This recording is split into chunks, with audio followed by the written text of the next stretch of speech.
दिल्ली में एक मोमोज की छोटी सी दुकान थी। उस दुकान के मालिक का नाम रामू चाचा था। रामू चाचा बहुत अच्छे अखलाका वाले इंसान थे। वे बेहद मेहनती थे और अपना काम पूरी ईमानदारी से करते थे। अपने धंधे में वे कभी कोई गलती या मिलावट नहीं करते थे और हमेशा साफ सुथरे तरीके से मोमोज बनाकर ग्राहकों को खिलाते थे।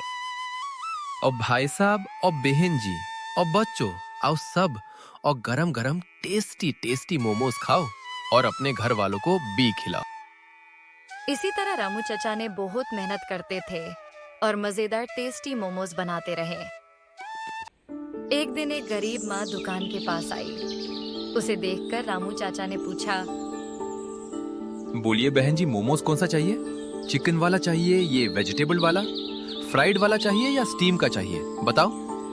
उस माँ ने उदास आंखों से बहुत दुखी होकर कहा, भाई साहब, मैं बहुत गरीब हूँ। मेरे 2 बेटे हैं। एक की उम्र 16 साल है और दूसरे की 19 साल। इतने दिनों तक मैंने मेहनत करके, रोज की मजदूरी करके दोनों को बड़ा किया और पाला है। अब मुझ में काम करके मेहनत करने की ताकत नहीं रही है। क्या आप मेरे बड़े बेटे को अपनी दुकान में कोई छोटा मोटा काम दे सकते हो क्या? अरे बहन जी, आप परेशान मत होइए, मैं आपकी मदद जरूर कर सकता हूँ, लेकिन बच्चों को काम पर रखना मेरे बस की बात नहीं है। हाँ, अगर आप चाहें तो मैं आपको कुछ पैसे दे सकता हूँ। इन्हें रख लीजिए, इससे थोड़ी मदद हो जाएगी। भगवान ने चाहा तो सब ठीक हो जाएगा। ऐसा मत बोलिए भाई साहब, हमें पैसे नहीं चाहिए। आपकी कृपा के लिए बहुत धन्यवाद और बहुत बहुत शुक्रिया। अभी पैसे नहीं चाहिए, बस मेरे बड़े बेटे को काम दे दीजिए। फिर वो जितना कमाएगा उसी से हम रोज गुजारा कर लेंगे। और कुछ दिनों बाद मेरा छोटा बेटा भी कमाने की उम्र का हो जाएगा, फिर वो भी कमाने लग जाएगा। आप पैसे नहीं लोगे?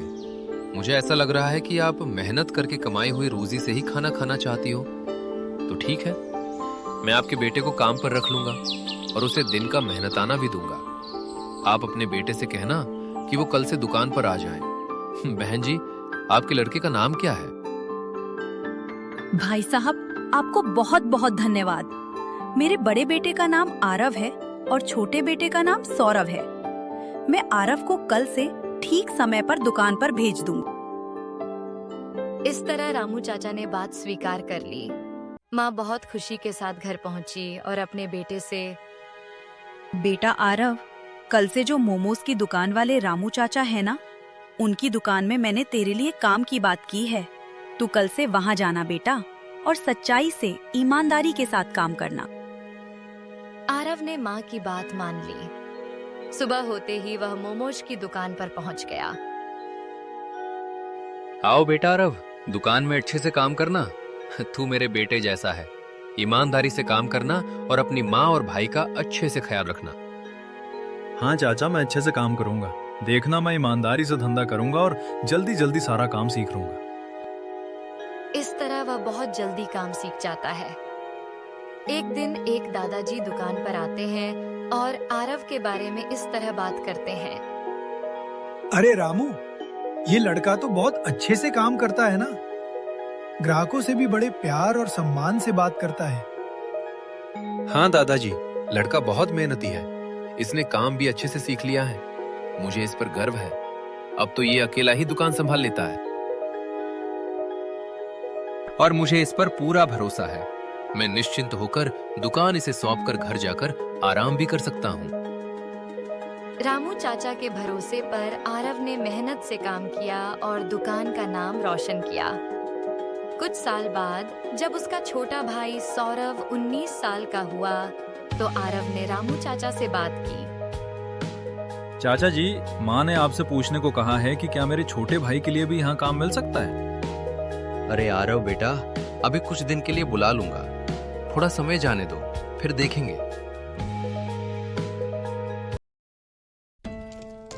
इसी तरह एक दिन दुकान के धंधे के पैसों में कुछ कमी नजर आती है। रामू चाचा को शक होता है कि कहीं न कहीं कोई गड़बड़ी जरूर है और वे मन ही मन सोचने लगते हैं कि आखिर यह कमी कैसे हो रही है। क्यों ऐसा हो रहा है? पहले कभी नहीं हुआ। आरव को काम में आए भी 3 साल हो गए हैं, आज तक ऐसी कोई बात नहीं हुई। देखना होगा कि आखिर हो क्या रहा है। आरव बेटा, हिसाब में पैसे कम क्यों हैं? कहीं कुछ गड़बड़ लग रही है। मुझे तुम पर पूरा भरोसा है, इसलिए तुम ही ध्यान से देखो कि पैसे कम क्यों हो रहे हैं और बात क्या है। अरे चाचा जी, हमारा धंधा अच्छा चल रहा है ना, इसलिए पेपर प्लेट और पार्सल के कवर ज्यादा लग रहे हैं। उसी वजह से उस पर खर्च हो रहा है, इसलिए पैसे कुछ कम दिख रहे हैं चाचा जी। ठीक है बेटा, तू कह रहा है तो सही ही होगा। फिर कुछ दिनों बाद धंधा बहुत अच्छा चलने लगा। तब रामू चाचा ने सोचा कि आरव के भाई सौरभ को भी दुकान पर बुलाकर काम बढ़ाया जाए। ऐसा सोचकर उन्होंने सौरभ को भी बुला लिया। बेटा सौरभ, तुम्हारा भाई बहुत मेहनती है, तुम भी उसी तरह काम सीखो। दोनों भाई मिलकर ईमानदारी से मेहनत करना और अच्छे से काम समझ लेना। अगर तुम दोनों अच्छा काम करोगे तो मैं तुम्हें एक नई दुकान खुलवा कर दूंगा, जिसमें तुम्हारी मेहनत भी होगी और कमाई भी तुम दोनों की ही होगी। इस तरह चाचा जी की खुशी भरी बात सुनकर दोनों भाइयों की खुशी का ठिकाना नहीं रहा। अपनी मेहनत से दुकान हासिल करने का सपना लेकर दोनों भाई और भी लगन से काम करने लगे। भाई सौरभ, अच्छे से काम करो। देखो कोई ग्राहक आया है, उसे मोमोज दे दो। धंधा अच्छे से चल रहा था और दोनों भाई खुश थे। तभी एक दिन अचानक रामू चाचा को दाल में कुछ काला नजर आया और उनके मन में गहरा शक पैदा हो गया। बेटा आरव, इधर आ जरा। हाँ चाचा जी, बोलिए। क्या चाहिए? कोई काम है क्या? सब ठीक है ना? कुछ नहीं बेटा, बस इस बार भी पैसों में काफी कमी है। खैर कोई बात नहीं, मैं तुम पर भरोसा रखता हूँ, इसे छोड़ो। हाँ एक बात है, तुम्हारा भाई सौरभ तो तुमसे भी ज्यादा अच्छा काम कर रहा है। उससे काम सीखो, उसके जैसा बनने की कोशिश करो। तुम आजकल थोड़ा आलसी हो गए हो बेटा। ठीक है चाचा जी, मैं अच्छे से काम करूंगा। अभी देखिए मैं कैसे मेहनत से काम करता हूँ। सौरभ को यह बात सुनकर बहुत बुरा लगा। फिर उसके मन में ऐसा सोच आने लगा, अरे ये क्या है? आरव मुझसे अच्छा काम करता है क्या? मैं पहले आया हूँ, मैंने काम पहले सीखा है, मैं बड़ा हूँ। अब जो चाचा मोमोज की दुकान देने वाले हैं वो भी मुझे ही मिलनी चाहिए, क्योंकि पूरा पैसा मेरा होना चाहिए। अब मैं काम करता हूँ। इस तरह उसने कुछ बुरा सोच लिया था, जिससे लगने लगा था कि अब किसी के साथ कुछ गलत होने वाला है। चाचा जी, जो पैसों की कमी हो रही है ना, वो कैसे जा रही है मुझे पता चल गया है। आप आज ठीक दोपहर 1 बजे आ जाना, आप खुद अपनी आंखों से सब देख लेंगे। ठीक है बेटा, तू कह रहा है तो ठीक ही होगा। मैं आऊंगा और देखूंगा कि दुकान से पैसे कैसे जा रहे हैं और वो राज क्या है। फिर ठीक 1 बजे से 5 मिनट पहले आरव सौरभ के पास आकर उससे कहता है, भाई सौरभ, अभी 1 बजे ही है ना, तो थोड़ा ज्यादा पैसे उठाकर पार्सल के कवर लेने जाने हैं, ठीक है? ठीक है भैया, लेकिन बहुत ज्यादा पैसों की जरूरत तो नहीं है ना? थोड़ा सा ही काफी है ना भैया? जो मैंने बोला है वही कर भाई, ज्यादा होशियार बनने की सोचना भी मत, ठीक है? ठीक 1 बजे आरव थोड़ी दूर जाकर खड़ा हो गया और रामू चाचा का इंतजार करने लगा, ताकि पैसों का इल्जाम अपने भाई सौरभ पर डाल सके। उसी समय रामू चाचा भी दुकान पर पहुंच गए और उन्होंने सौरभ को पैसे निकालते हुए देख लिया। फिर, अरे बेटा सौरभ, ये तुम क्या कर रहे हो?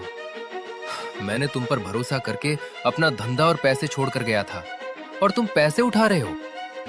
अरे चाचा जी नहीं, मैं पैसे इसलिए ले रहा हूँ क्योंकि पार्सल के कवर लेने जा रहा हूँ। ये भी आरव भैया ने ही कहा था, नहीं तो मैं पैसे क्यों उठाता चाचा जी? बच्चों देखो, तुम दोनों अभी छोटे हो। मुझे अब समझ में आ गया है कि पैसे की चोरी कौन कर रहा है। हाँ चाचा जी, देखिए सौरभ मेरा नाम लेकर पैसे की चोरी कर रहा है। हाँ बेटा, मैंने सब देख लिया है। मुझे पता है कि सच्चा चोर कौन है और कौन नहीं। यह बात सुनकर आरव घबराहट में आ गया। अरे चाचा, आप ये क्या बोल रहे हो?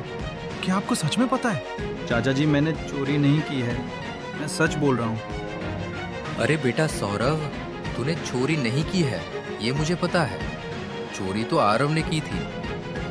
मैंने अपनी दुकान में सीसीटीवी लगाया हुआ है, किसी को पता नहीं था। आज चोर पकड़ा गया ना, पहले जितना भी पैसा गया था वो सब आरव ने ही किया था। इस तरह चोर पकड़ा गया। रामू चाचा ने आरव से कुछ नहीं कहा और उसे चुपचाप घर भेज दिया। वहीं अपनी कही हुई बात के अनुसार रामू चाचा ने सौरभ को नई दुकान खुलवा कर दे दी। चाचा जी, गलती तो हुई है, लेकिन कोई बात नहीं, मेरा भाई आरव सुधर जाएगा। क्या मैं उसे अपने साथ दुकान में रख लूं? वो भी थोड़ी मेहनत करके कमा लेगा।